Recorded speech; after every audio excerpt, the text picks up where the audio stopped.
I really, really loved this book. All I know is that he is a little kid who lives on Whale Island. Look at how cute. I think I liked it.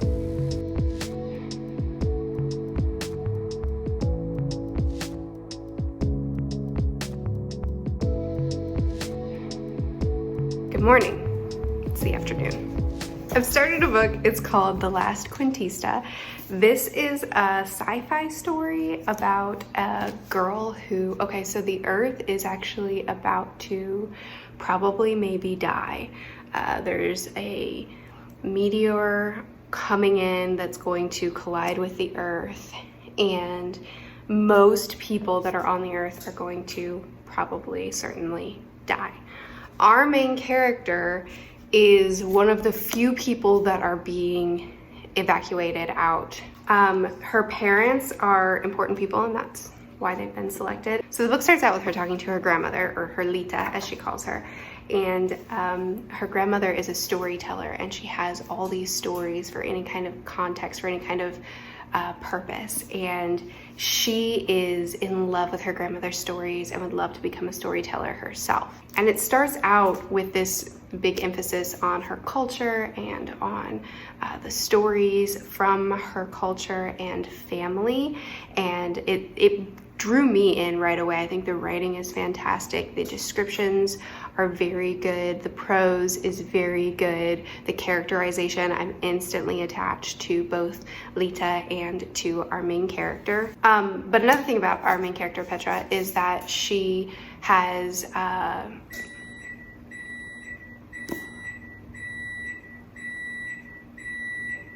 I'm cooking. She has limitations with her vision. I won't tell you what it is because it's not talked about, it's not explained right away, but that's another kind of situation that they're in where she wouldn't have been accepted to be one of the few to leave the Earth if they knew that she weren't able-bodied. So I really like the suspense that this book begins with. I think that it begins with a lot of mystery. She answers questions really, really slowly yet deliberately. I feel like she's parsing out information at the perfect pace for me. There's also a sense of urgency because they're trying to get these people out before, not only before the disaster, but also people have noticed that people that are not going to be allowed to leave have noticed that something's going on. And, you know, there's also that kind of disparity of, we need to get you out of here before someone tries to stop us from getting you out of here because it's super unfair, or, you know, seems that way. But one thing that's really interesting me about this too, about the setup, which I didn't tell you, I'm only 4 chapters in, so I'm less than 50 pages. But one thing that's really interesting me about this setup is the way they're getting there. So it's gonna take them over 200 years to actually get to the other planet, and they're going to go into this stasis, into this sleep state. And you know, there's advanced technology, it's sci-fi, that's going to allow them to go into this stasis for a couple of centuries.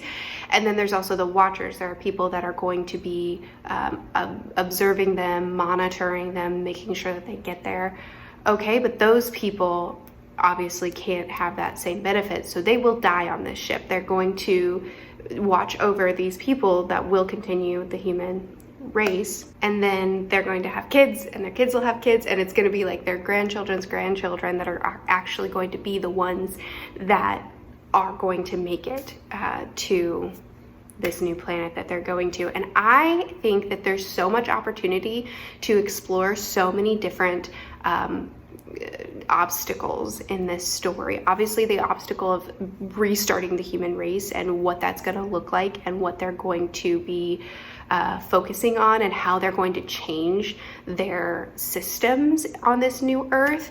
But on top of that, I think that there's so much opportunity for conflicts, interpersonal conflicts, because our main character is going to be she's going to be asleep, and she's going to wake up a couple centuries later with her same memories and with her same beliefs, yet the watchers will have probably over this time created their own set of, things will have changed for them culturally and in their beliefs and in their personal hierarchies, and the people that we're going to wake up with are going to be people who not only were born and raised in this ship, but were raised by people who were born and raised in this ship, etc., etc. And I feel like their own interpersonal mechanics is going to shift drastically in those, over 200 years. And then we have the people that are waking up that are going to wake up with the same beliefs, the same cultural expectations, the same ideals, but they're going to wake up to people who have probably created a totally different hierarchy. And then on top of that, there are multiple ships from multiple countries that are going. So I would think that even those ships, the Watchers in there, would have their own interpersonal differences, hierarchies, and systems and mechanics that they've put into place. So once we get to the Earth, we have the conflict of the Watchers who have changed and the Sleepers who haven't changed. But then you also have multiple ships from multiple countries who are also going to have the Watchers who have changed and the Sleepers who haven't changed. And there's so much opportunity for conflict, not just in rebuilding the human civilization in a new place, but also all of that. I don't even know if she's going to explore it, but I feel like she has to some extent, because she's set this situation up. So I'm really, really excited. I think the writing is fantastic. I think she's done an amazing job of drawing me in instantly, and she has set up so much opportunity for so many different types of conflicts. I'll check in with you again when I'm at about the halfway point, because by then I'll kind of know what direction the book is going to go in. But I wanted to check in here at the beginning where there's just opportunities galore for it to go into a dozen different places, and she's already established me as interested in the characters and interested in the potential of the book and the writing. I'm already completely hooked. Also, why don't more books get this kind of gorgeous cover, and then underneath said gorgeous cover is a gorgeous, book. What's this part called? Cover again. Gorgeous dust jacket, gorgeous cover. And it's so smooth. I usually read my hardbacks with the dust jacket on, which, leaves the dust jacket vulnerable, but what can be done? Because I don't like the way hardbacks feel underneath their dust jackets. But this one feels so nice. I'm actually gonna read it this way. Anyway, welcome to the vlog.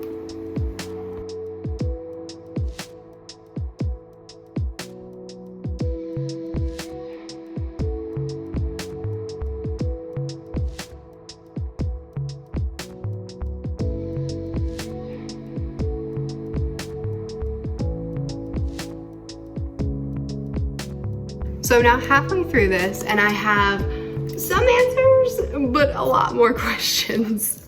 First of all, it's important for me to mention that in the last video, I was very tired, or the last clip, I was very tired, and I said some things wrong. So I said that the people that are monitoring the people in stasis were called the Watchers. They're actually called the Monitors.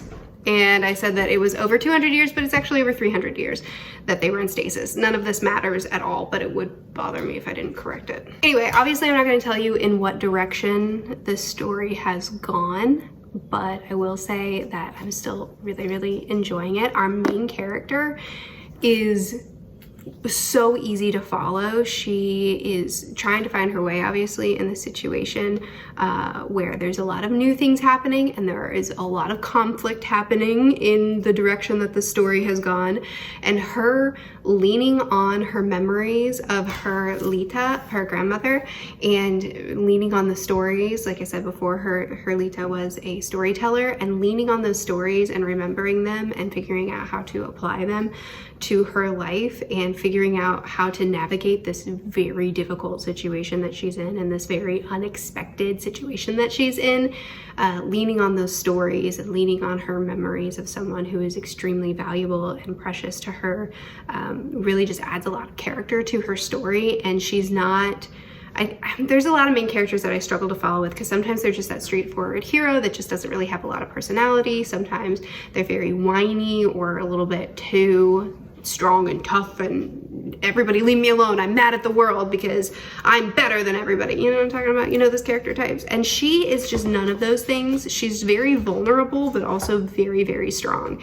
And I'm loving her as a character. There's also a really big emphasis on themes in this book.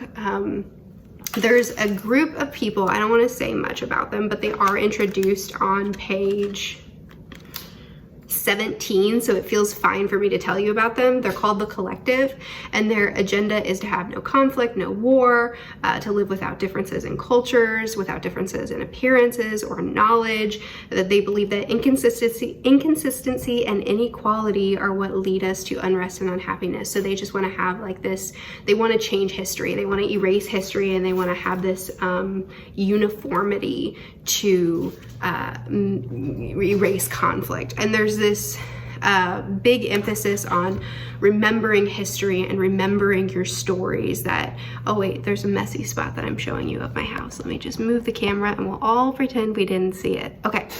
There's this big emphasis on remembering your history and protecting your stories and protecting where you came from, as well as a big emphasis on like how these stories, these fictional stories, are something that we can lean on and that we can draw a lot of inspiration from and find hope in and find solutions to our answers in. And I'm loving the themes. I'm loving the exploration of them. It's very subtle. I mean, it's not subtle, it's always there, but it's not in your face. I really hate heavy-handed themes, and it's not in your face, but it's always sprinkled in. And I think that the consistency that we're getting new information, new conflicts, it's not a fast-paced book. It's not a book that's just like taking you on a crazy ride, which isn't my thing. It's a lot slower, but there's also constantly new information being given to us and new mysteries and new intrigue. And like I said, I have a lot more questions than I have answers at this point.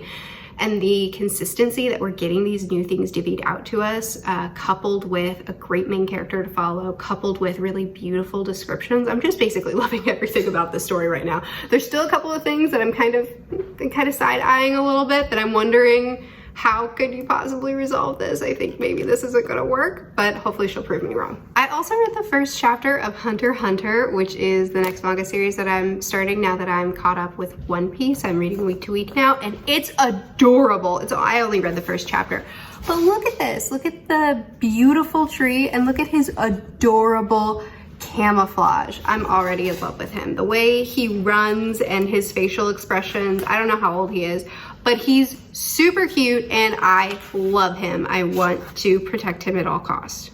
Yeah, just on every page, just his expressions and the way he runs and the conversations that he has, I am really loving this character already. Yeah, I've just read the first chapter, so I don't really have anything to say other than just in the first chapter, it was an interesting setup. And I actually don't know anything about this series. I didn't even look up a basic description for it, so I have no idea what this series is about. Maybe I'll tell you sometime. All I know is that he is a little kid who lives on Whale Island. Look at how cute.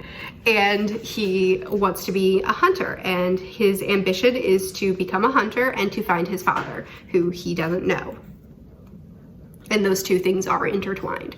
So it's an adorable setup. It's a really cute first chapter, and I'm down with his goals, so I'm into it.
We had some flooding. Our sump pumps, we have two sump pumps. One failed And then the other one was supposed to be the backup if the first one failed, and it failed too. So we got some good standing water in our basement. Our basement happens to be where my office is, so my bookshelves got wet, some of my books got destroyed, the filming equipment got wet. It wasn't as bad as it could have been, but it also wasn't great. So right now I don't have an office because it's been a bugger. It's been quite the bugger, actually. But we're drying everything out now. We have lots of fans and dehumidifiers and heaters and everything trying to suck the moisture out because we have laminate faux hardwood flooring down there, and it all got so wet and there's tons of water trapped underneath there. So we're still trying to figure out if we can suck all the water out from under the flooring or if we have to replace it all. So right now I'm just kind of in between places to film because can't do much there. So that's been fun. It's been a bit stressful, but it's not as bad as it could have been. So at least there's that, I guess. Most of my books are fine. Most things are fine. Anyway, let's talk about books. I finished the last Cuentista.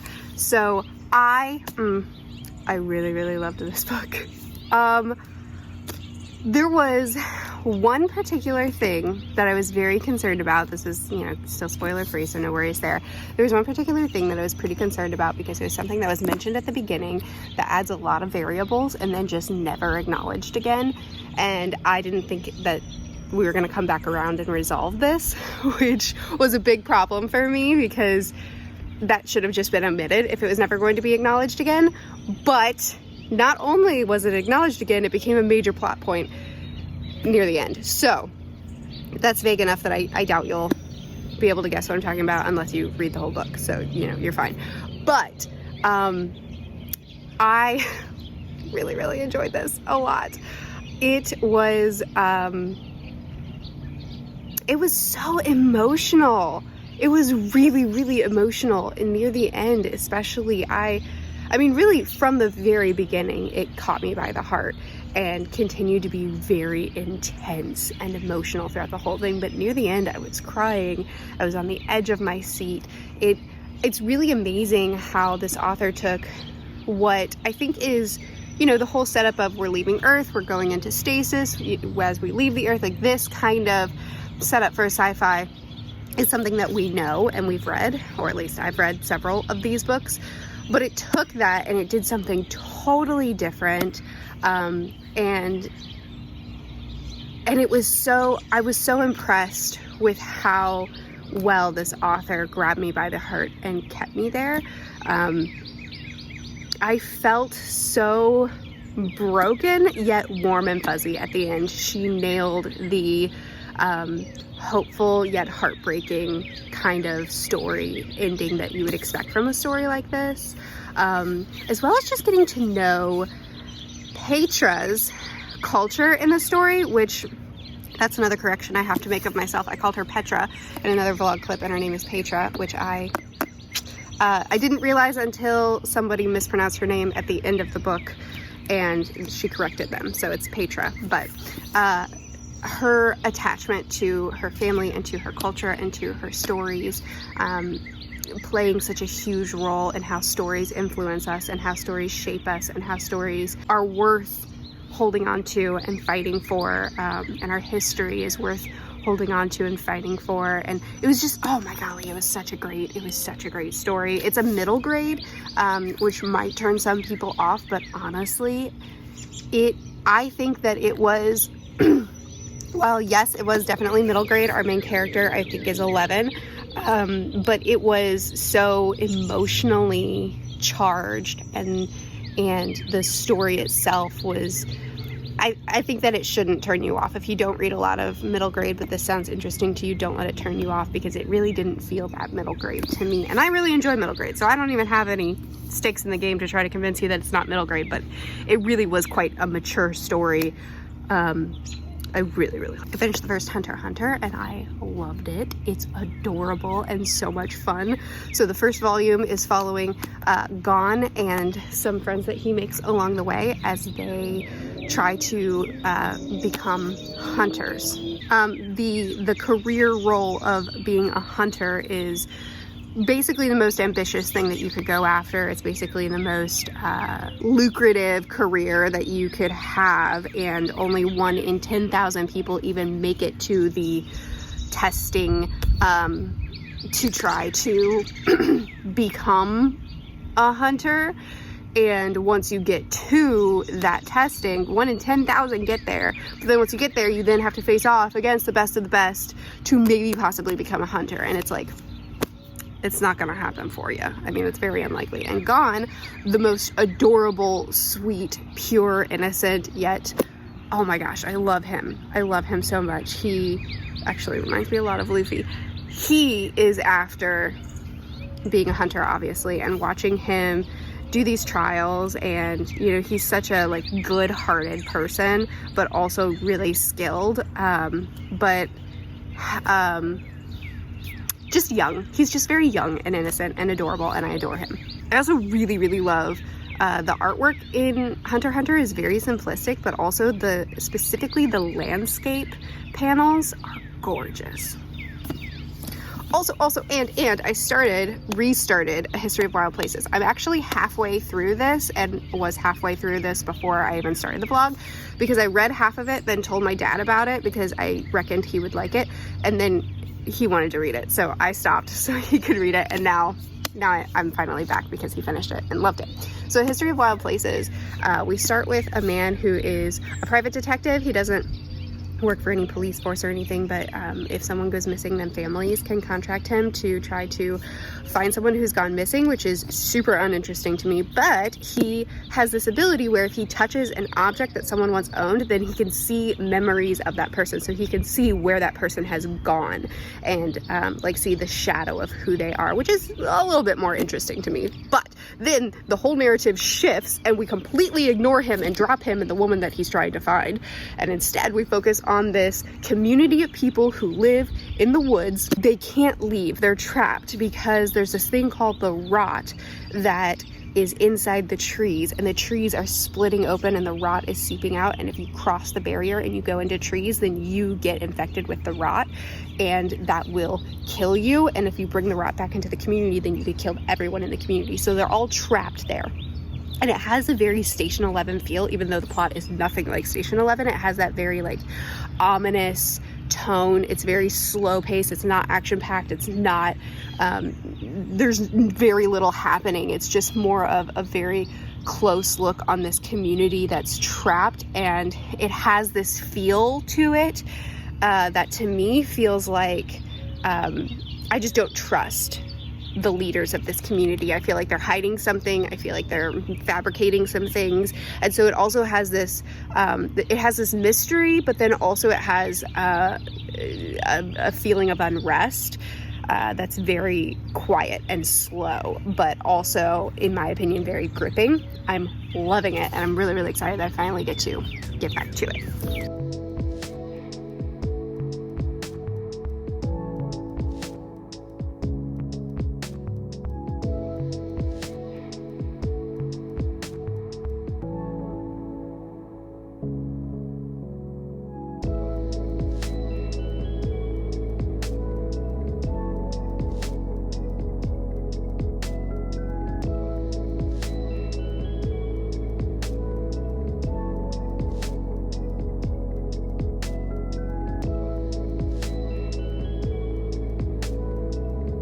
I finished A History of Wild Places, and I think I liked it. I mean, I liked the book. I know I liked the book. I know I'm happy with the book.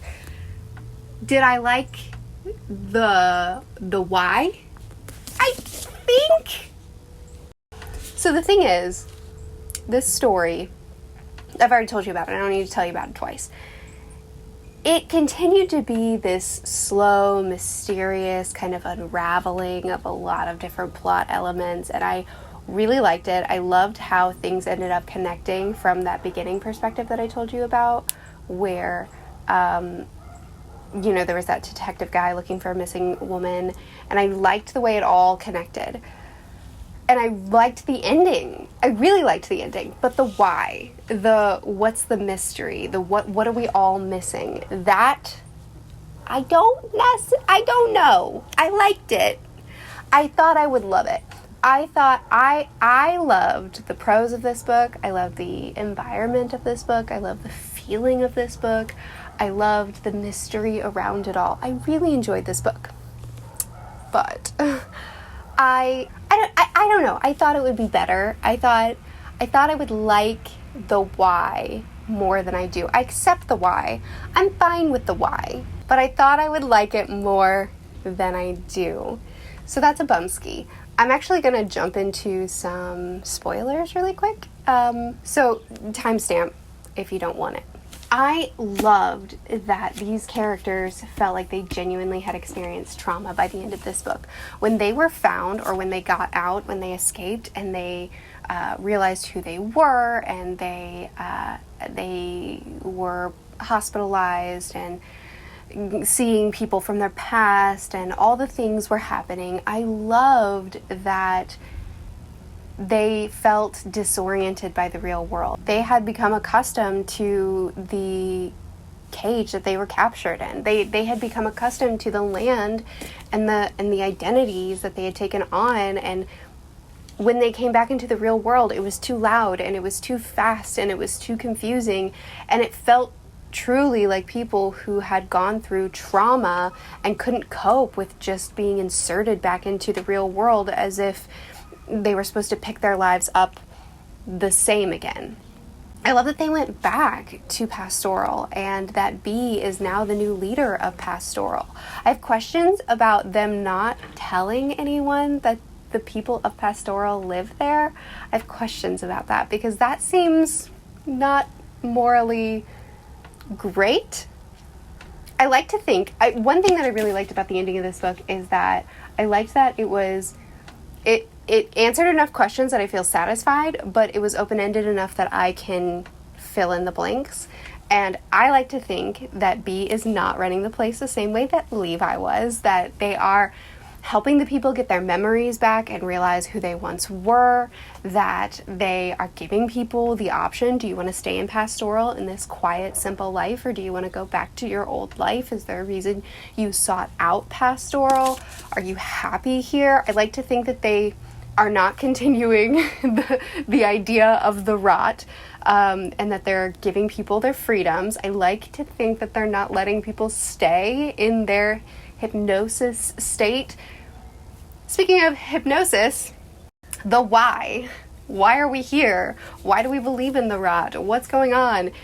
Is hypnosis? And I don't know, I thought it would be a more interesting reveal than Levi is really good at hypnosis. And he hypnotized everybody into forgetting who they were and creating a new life and creating false memories and making B believe that she was blind even though she could see. It's almost like taking a fantasy world and doing a bunch of crazy stuff and then saying, but it works because magic. I kind of feel like that's what this book did a little bit, where it was like, here's a crazy situation and it works because hypnosis. And I don't hate it. I accept it. But I thought I'd be more satisfied with the answer that I was given than I am with this one particularly. I still really enjoyed the book. I still definitely recommend it. I kind of thought that this was going to be a book that I would be screaming about and like really pushing on people, and now I feel like I'm satisfied. I read it, I had a good time, I recommend it if you want to read it, and I'm happy with it. So check it out if you're interested. I also read the second volume of Hunter x Hunter, and I'm also going to talk about this one in spoilers. I'll say, spoiler free, that I loved it, and I'm loving the series so far, and I can't wait for volume 3. I will also say, spoiler free, that I enjoyed volume 1 more than I did volume 2. Now, spoilers. I did not care for the second task. I think I loved the character, the girl that put on the second task. I mean, there were 2 characters, but there was one that stole the show. She is my hero, and I love her. However, make me sushi, even though you don't know how to make sushi and you don't know what sushi is. Make it the way I like it, and now I'm mad at you for finding out what sushi is in a way that I don't like, so you all fail. Isn't an interesting task to me. And then the Chancellor showing up and then just reversing everything. made it feel unsatisfying. So I wasn't interested and I was unsatisfied. But I did love the end of the task where they decided to boil eggs and they all jumped off the cliff, and my girl was amazing again, and my characters, when they jumped off the cliff, the adorable faces. Oh, very, very happy with the ending of that trial. Now the next trial, the third trial, where they're going through the, what's it called? It's something tower. I can't remember what kind of tower it's called. Trick Tower? Was that it? I'll get there eventually. Trick Tower. Hi. The Trick Tower, I've only read the very beginning. I mean, I've read this whole volume. I've only read the very beginning of this task because that's all that's in this volume, and I'm already so happy with it. I'm already super interested in the way this is all playing out. I love mazes. I love stuff like this, so totally invested. I did enjoy volume 1 more than volume 2, but I enjoyed both plenty. So these are the books that I read this week. I only read half of A History of Wild Places. I did read the first half earlier this month, so not quite as hefty as it looks, but still, I'm very, very happy with how much I read. Let me know if you plan on reading any of these, or if you have read them. I'd love to talk with you more about it. I post videos every Tuesday and Friday. No, I don't. This is my second channel. I don't know what days I post. Probably on Thursdays, maybe. We'll see. Bye.